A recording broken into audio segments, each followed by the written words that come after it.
Bismillahirrahmanirrahim. Assalamu alaikum. I'm Tabiba Saima Khanas, working as an assistant professor in the Faculty of Eastern Medicine, Hamdard University, Karachi.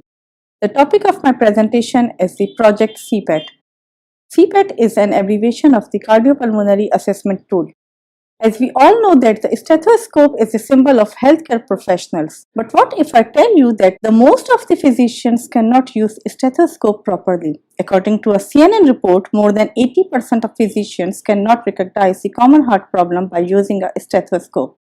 Now, this is not the problem that we can ignore because auscultation is the first line of diagnosis in each system of medicine. Especially in Eastern system of medicine, it is also known as the medical ritual. Because this art encompasses the compassion between physician and patient through the stethoscope. Although the stethoscope was invented by Linnec in the 19th century, but the history of auscultation is far dated back to the ancient times.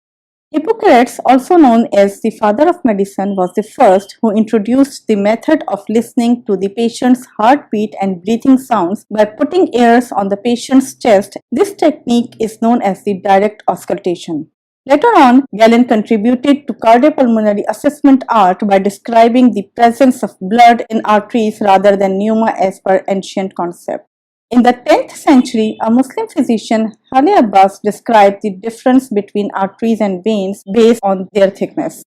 Almost 40 years later, another great name in the history of medicine, Ibn Sina, who was the pioneer in pulsology, also differentiated the contraction of atria and ventricles.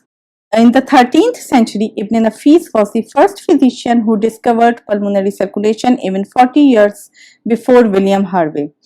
And in this timeline, how we can forget one of the great physicians of the 20th century, Shahid Hakim Muhammad Saeed, who teaches that the most important part of stethoscope is the part between two earpieces, which is the physician's brain.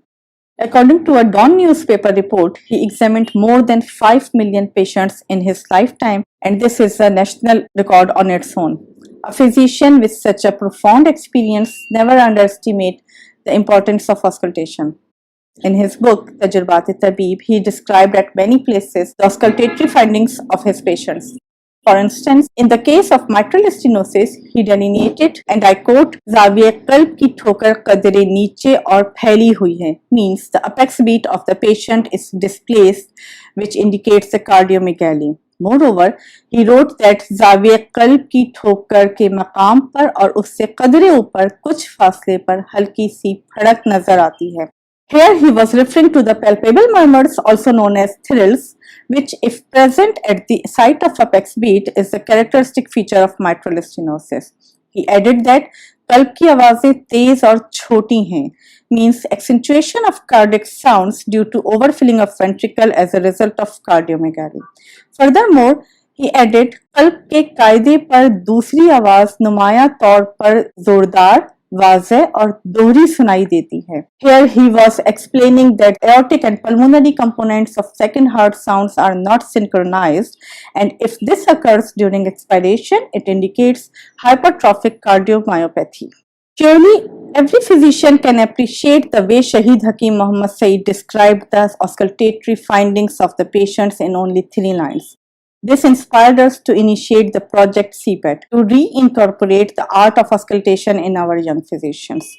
And for that purpose, we followed the multiple encoding theory to make videos of the cardiopulmonary sounds in such a scientific way that students can easily memorize the cardiac and pulmonary sounds just in 30 seconds by watching, reading, and listening to these videos. For acoustic encoding, the patient's heart and lung sounds were recorded by using an electrical stethoscope and then developed 2 versions of these sounds. One with 10% loudness in volume and another with 10% slower in speed. This will create a phonological loop in a student's mind and that they will remember these sounds easily.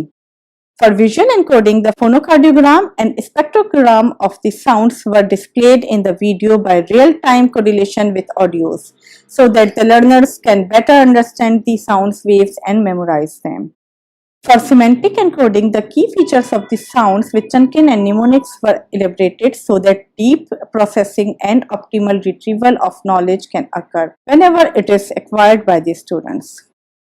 At last but not least, for elaborative encoding, the literature of each sound in a video was expanded at such a broadness that after watching a 30 seconds video, the students will know about the name, characteristics, related pathologies, maneuvers and site of a particular sound, as well as the part of the stethoscope that should be used to listen that sound. In the same pattern, by the grace of Allah subhanahu wa ta'ala, we successfully developed the world's second largest database of cardiopulmonary sounds that comprise 28 cardiac sounds and 16 pulmonary sounds with 2 different examples of each sound. Actually, it has no comparison with other databases out there because it is the only database of its kind that is based on the encoding theory to elaborate auscultatory sounds in a very scientific way. This database is available free of cost for every learner, and live training sessions all over Pakistan are in our plans regarding this project. Moreover, we are planning to develop Pakistan's first acoustic lab at Hamdard University Karachi, where we will introduce the sounds of arterial broods and venous hums, which will further expand this database that is the tribute to the legendary physicians Shahid Hakim Muhammad Saeed. Thank you so much for your precious time. Allah Hafiz.